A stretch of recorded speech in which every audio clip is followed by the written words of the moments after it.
Hey everybody, welcome back to the Calibrate Tools DIY channel. If you haven't made it in yet, hopefully you make it in at some point. I like to wait a little bit for people to kind of, for YouTube to inform everybody, but I don't know how reliable that is. So I can't be waiting forever for that to happen. So I like to jump right into it. And, you can always watch this on the replay and you can get whatever you can from it. Okay, so today's live. We're going to take a bird's eye look at the construction world, the world of construction, which pretty much encompasses all the trades. What this channel is all about, even DIY stuff. All that's combined, and that's why I tend to cover these topics. Okay, so what's going on in the construction industry, guys? I was doing the research on this. By the way, I just came back from a very, very, very hot place called Las Vegas.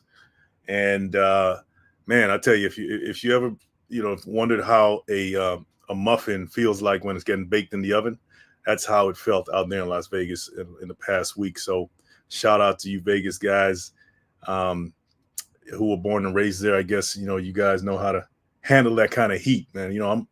I like the heat myself. I come from a tropical area, but hey Reno, how you doing tonight? Have a blessed night as well, Reno. Thanks for chiming in. So yeah, I come from a tropical area myself, and I'm used to heat, but man, that Las Vegas heat, that desert dry heat, is something else. You talk about humidity, but the desert dry heat is something else as well. So let's jump right into it. Right, we got Reno on the line right here, and appreciate Reno coming in and supporting. So, what's going on in the construction industry, guys? Feel free to chime in. Like I said, I like to do my research a little bit before I talk about these topics. I am not an expert, so don't paint me as one when it comes to these things. I just like to go kind of dig up some information, talk about it, and we can kind of vibe on it. And then I learn from you, you learn from me. Hopefully that's how it goes. Yeah. So I came across an article that says U.S. construction demand could rise once election jitters subside. Guys, there's an impending election coming up. I think what's November? No, that's primary for one of the parties. I think Democratic Party. We're not going to dive into the weeds. This is not about a pick sides thing. I'm not going to. Everybody knows who's running for office. But during election times, there's a lot of uncertainty that happens in the construction industry. Why is that? Because the construction industry is heavily dependent on the regulatory climate. Okay, that's out there. In other words, it's regulations. Regulations, rules, and all that stuff pretty much govern how a lot of the construction industry operates, right? So if you don't know what's coming down the pike, you're not necessarily going to increase your investment monetarily, obviously, into something that you're not sure about. You wait till the dust settles, and then you can make your move there. And that's probably the case with most industries, but especially for the construction industry. So let me quote from this article. It says, article right here says the uncertainty surrounding the election has had a chilling effect on major projects while developers wait to get a read on the future regulatory environment.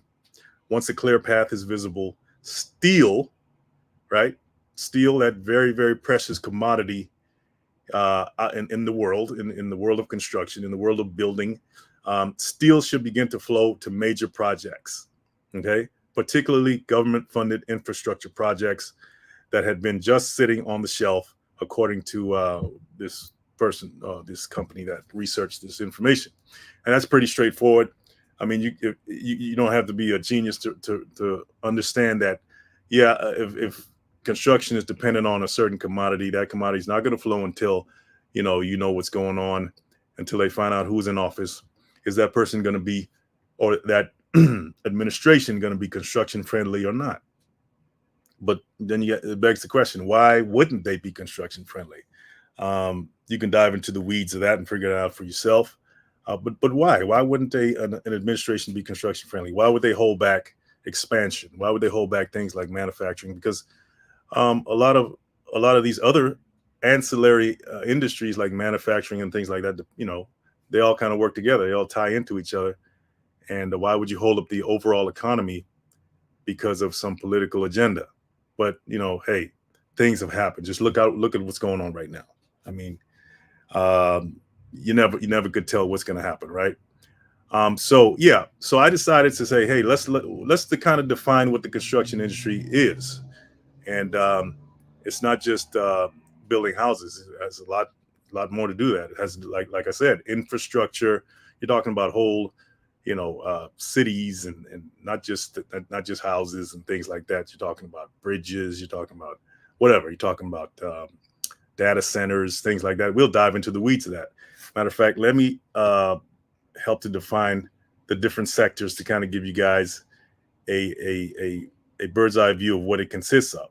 So there are like 9 different sectors. There's residential, there's non-residential, offices, warehouses, retail, data centers, manufacturing, infrastructure, just like I mentioned, and renewable energy. Okay, that's pretty much covers what the construction industry is. Okay, so um, what sectors that I just mentioned are actually uh, have a positive trajectory versus the ones that you may think have a positive trajectory, but do not. Okay, in terms of like, let's pick one, residential. By the way, let me check. Let me chime into the chat and see. Hey, Perigo Life Notes, how you doing? Good, glad you could chime in there. So yeah, residential. What does that consist of? When you think about residential, there's single family and then there's multifamily, right? Apartment buildings, things like that, versus single family homes. Which one do you think out of those two I just mentioned, single family homes, multifamily homes, which one do you think is doing well right now? Tell me which one you think has a positive trend going up. Perry says, our adult lifetime has had many surprises. Yes. Yeah, for real. And many more to come. Many more to come. So, believe it or not, single family homes are outpacing, as far as single family home construction, is outpacing multifamily. Now, let's put on our critical thinking hats and ask ourselves why that is. Why is multifamily declining? Why is it on the decline? Why is it not outpacing single families? I mean, after all, people hear all these things about the economy. People can't afford, mortgages anymore, so it should be more renters, right? Renters. That's not the case. Multifamily construction is actually going down in this year in particular, right? Reason being higher interest rates. We all know that interest rates took off like a rocket, and they haven't necessarily come down. When you're talking about building big projects like that, multifamily structures and things versus smaller projects like single family homes, you know, believe it or not, these builders, they get loans themselves. They got to get loans too, and money's more expensive today. So if you're going after those big loans, you may get rejected. So a lot of times you may not even want to, as a builder, you may not even want to attempt to get yourself into debt like that. You know, um, so you have tighter lending conditions. Okay, so what else? Shortage of skill labor. Skilled tradesmen, all that good stuff. I talked about that a million times on these lives on this channel. You have a shortage of skilled workers. A lot of people uh, dived into the pool of obscurity. A lot of tradesmen and never came back, never came out of it because they were, they just the ranks were not filled. They left a huge vacuum, and you have a lot of people out there, a lot of companies out there wishing they had, more skilled labor. So there's a lot less supply than demand. Okay, so that's kind of unattractive when it comes to, more bigger projects to take on. Right? You need people to take it on. You need people to work, and if they're not there, then guess what? You're not going to necessarily be attracted to those projects. Um, cost of materials as well. Not to mention a shortage of materials.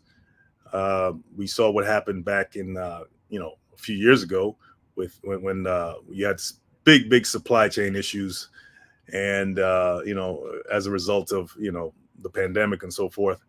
And some of that stuff's recovering. It has, some of it's covered. It's not totally recovered. You still have bottlenecks out there in the supply chain. So it's the different factors that would detract a builder or even someone that wants to build a house or build or a multifamily unit, a bigger project that would detract them from doing that. So, if you look at the landscape, you look out there and see what's going on, that would, obviously help you to make a more informed decision. Unfortunately, those decisions today, uh, sorry about that, guys. Those decisions are going to be on the negative side. Hey, that's just what it is. So yeah, single family is outpacing multifamily at the moment. Okay. One other big thing is, I just kind of mentioned it, the regulatory environment. A lot of these projects have to be approved, right? And they're going through a more stringent process. Rather, it's not just like you have a home inspector come out and look at your home and say, "Oh yeah, it's good or bad." No, it's a lot more involved when it comes to multifamily units. And so, yeah, that regulatory environment is another big reason why multifamily is not outpacing, multifamily construction is not outpacing single family right now. All right, what else, guys? What else? Perry Girl said multifamily. That's right, Perry Girl.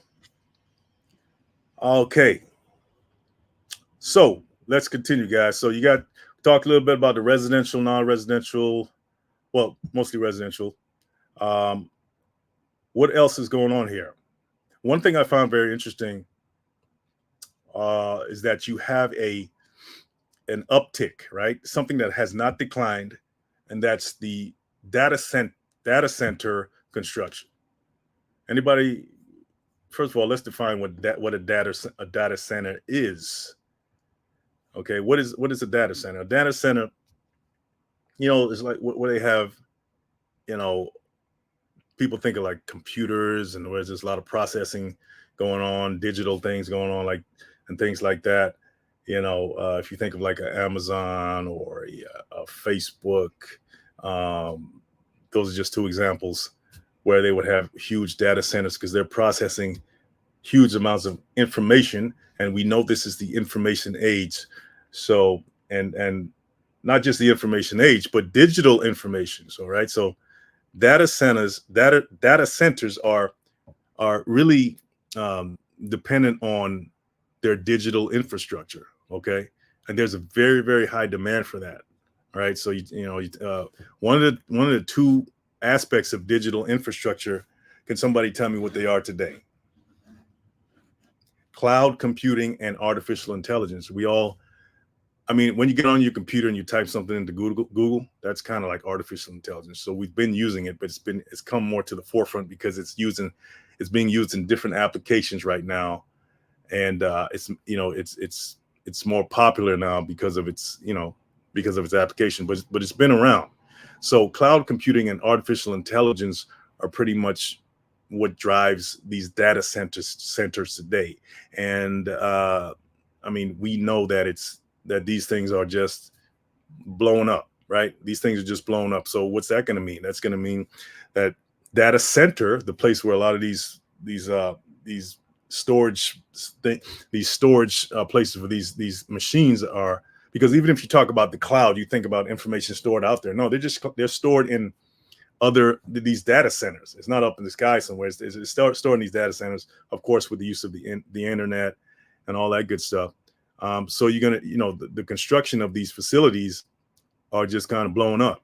Okay, so if you're talking about investing, or if you have an investing type of mind, and you're looking at the construction industry as a sector that you want to kind of dip and dab into, then think about that. Think about data centers. That may be a good investment for you in the long term. It's not going anywhere, right? Digital infrastructure is pretty much dominating the world right now, so that's not going anywhere. Okay, you're talking about businesses, governments, organizations, that are just putting all their information on the cloud using these what they call software as a service applications. And so if you're ever thinking about getting, I talk about the trades all the time, and I like to reiterate that it's not just about swinging a hammer. A trade, you can be an engineer, and that can be considered a trade. You can be you can be a nurse, and that can be considered a trade, right? So when I talk about the trades, yes, I focus mainly on DIY and stuff like that, but because I like to stay kind of focused. I don't want to be all over the place. But when you're talking about, learning a trade, learning a skill, you know, um, it's so wide, right? It's so wide. If you thought fixing computers is a skill, it's a trade. Um, AI, that's one of the biggest things out there today. That requires so much processing power and data that it's not going anywhere. It's just not going anywhere. And you're going to need data centers. You're going to need data centers to house these storage facilities. Okay. So yeah, so that's what's going on. So thinking about investing in something construction wise, data centers are on the rise. They're popping up all over the place. Okay, and my prediction is that they're just gonna keep going. It's just gonna keep going. Um, I think I saw a quote. Someone said that the number of data centers will grow by 160% by the end of the decade. Okay, and I don't know what else to say about it, guys. You take it and run with it. I'm just giving out the information. Let's see here. Okay. All right. Warehouses. Warehouses is another sector of construction that that's that's pretty. I don't know. I don't know if it's warehouses are booming or busting. I really couldn't tell you. But based on my research, it's not a bad investment either, right? People need places to store their stuff. People aren't necessarily, maybe not as much right now, but they are. I would say warehouses are a viable. They're definitely a viable investment or something to look into as far as construction goes. Office buildings. I don't know so much after the pandemic. A lot of companies realized that, hey, you know, everybody was working from home during the pandemic. Do we really need them to come back in? And a lot of companies stayed remote. They stayed virtual, right? So office building construction, especially in like downtown areas, I think those are on the decline. Those are on the decline because of the pandemic. So it's kind of a two-edged sword, right? Some people were left holding the bag. They had these buildings that they bought. Now, now they're empty. They have a hard time bringing people back in because people don't want to come back in. They want to stay home and work. And so it was either or. They couldn't make everybody come back in. But I think some companies tried to force that to happen. But after people realize, hey, I don't have to come in. Either you pay me from home, or I'm gonna go find a company that doesn't require me to come in. So the office building sector hasn't. It's not definitely not like it was not like it was pre-pandemic as far as constructions of those things. Okay, so I would if I was an investor, if I was a place to bet on that, I wouldn't. I would probably look elsewhere in something that's more reliable, like I said, a data center or something like that, or single family homes or something. What else, guys? Anybody got any other sectors that I should cover? Manufacturing is kind of coming back. There's been that patriotic spirit has always been there, but at the end of the day, it's come down to economics, right? A lot of people lost a lot of money during the pandemic by outsourcing. They didn't get their goods on time, and so they suffered the consequences. They didn't prepare to. They couldn't. You couldn't prepare for something like that. So either you were, like I said, you were caught holding the bag. You didn't order enough product or whatever it is to basically supply, have enough for your customers here on stateside. And so people were waiting forever for their goods. People could have lost business for that because of those reasons. And so it's manufacturing is, it's become more appealing to build up the manufacturing center, closer to home. Okay. And so, yeah, there are certain sectors of manufacturing that I would look at if I was an investor. right? And if I was a builder or something like that, certain sectors I think that would probably be more appealing today, just because of what happened recently in the last couple of years. Okay, infrastructure, construction, bridges, things like that.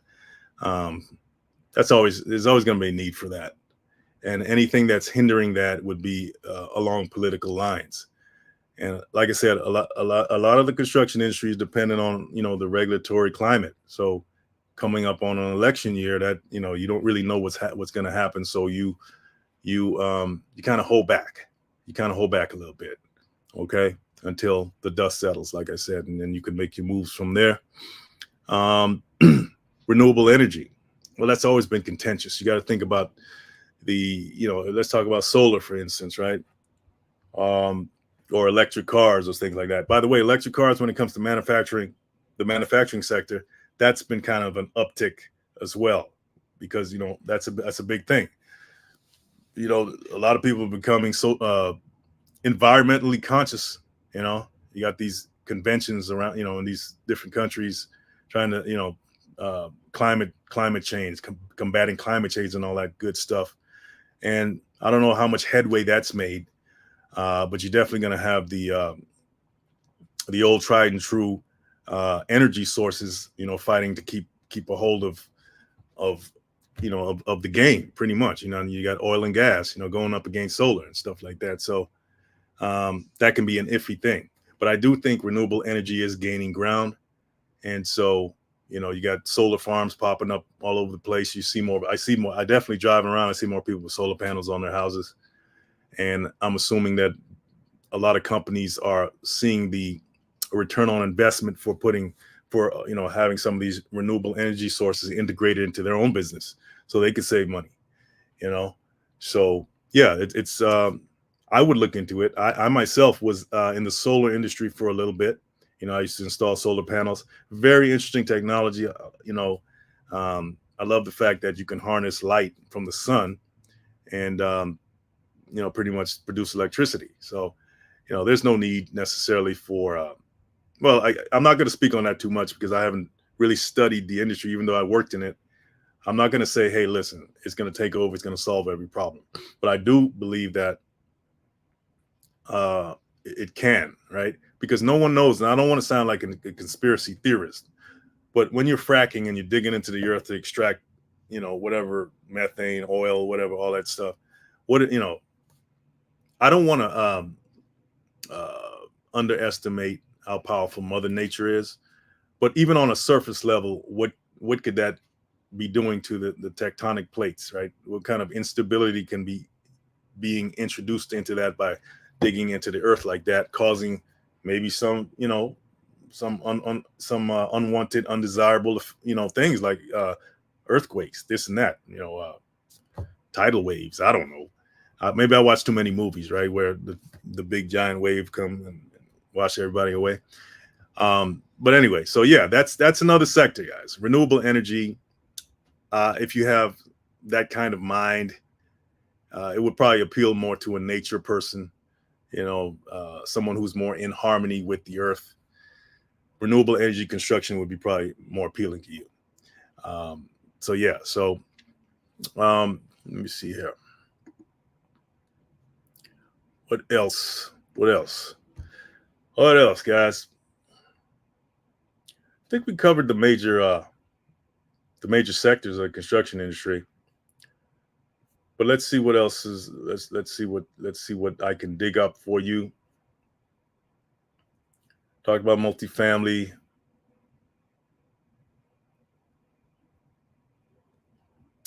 Warehousing, all that good stuff. I think we covered most of it, guys. So anyway, guys, take from that what you will. It's always good to take a bird's eye view of whatever industry you're in to see where it's, where you're positioned, what kind of moves that you want to make as an individual to chart the path, for your future career. Because if you don't have one and you're looking from a myopic standpoint, meaning that you don't know really what's going on, you're just in the field, and you don't have that wider view, then you may make you may make an unwise decision to get into a sector that's not going to really help you feed your family later. And at the end of the day, in this world of where there's so many unpredictables, so many variables, you want to make the most informed decision in your career, right? Or however you make a living, whatever that is, career, business, same thing. You want to make the most informed decision there, right? Like I said, I focus on the building trades, home improvement, DIY. That's my thing right there. So, but whatever fields you're in, it doesn't hurt to just do the research and see where it's going. See, because I have seen companies, everybody knows about those companies that they were riding high, right? And because they decided not to look at the overall landscape, what was coming in, what was going out, they decided to stay on that boat that was going out, and they're out, right? Prime example, people that didn't, companies that did not jump into the digital world, right? Magazines, for example, a lot of stuff is online right now. They didn't build up their digital infrastructure, and they were left behind, or they're trying to catch up. That's an example of not looking at the landscape, okay, and making the right decisions, right? Sometimes you got to let go of the old and go with the new, right? If you see it coming down the pike, if you see there's a mass adoption of a certain technology, you need to pay attention. You need to pay attention and say, okay, how do I fit into this? Maybe it won't fit into your model, but if it does, or if it's even close, you need to take a good look at it, because if it's moving faster than if that model is moving faster than your model, then maybe you need to think about jumping onto that model, right? But there's variables there. I'm not saying you have to, but yeah, for the most part, yeah. So anyway, guys, I hope you got something from this live, and chime in next time. Appreciate it. Reno, Bear Girl, and anybody else who's watching on the replay. Take care.